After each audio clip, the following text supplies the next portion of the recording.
继续来看，民众党党主席的补选开始车拼，是代理主席黄国昌甲创党的元老蔡碧如定高机。蔡碧如今仔日伫个面册铺文，质疑这个补选的过程有真侪无公平甲无透明。这民众党选委会主委林富南来回应，讲倒位无公平，伊无法度理解。 面册打出条含瓜问题做回翕相片，民众党的创党元老蔡碧如宣布参选党主席了后，伫面册一直发文章。今仔日透早就拍出条931字的长篇文章，第一句先破题，讲开大门、行大路是民主政治的基本立场。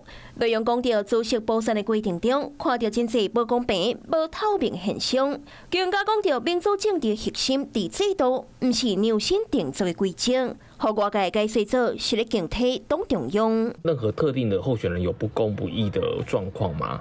绝对没有，没有办法理解是在程序上或制度上有何不公。那对宣布有意见，蔡碧如曾发文章，更加将战术有关到价值理念，认为目前的民众党有原有理想。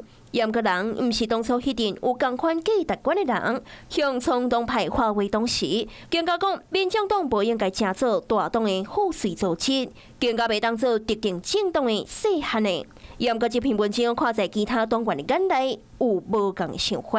哦，你就直接讲黄国昌就是国民党的嘛，安尼就好啊。你个党拢总无好人，干那蔡壁如才是人，敢是安尼吗？民众党党主席的补选大战开打。 黄国昌、蔡碧如互相拼场，到底谁会当成做民众党后瓜不特时代的新强主力？各界拢真关心。Hello， 我是蒋欣梅，想要抢先掌握最及时的新闻资讯吗？赶快订阅、按赞、开启小铃铛，锁定华视新闻 YouTube 频道。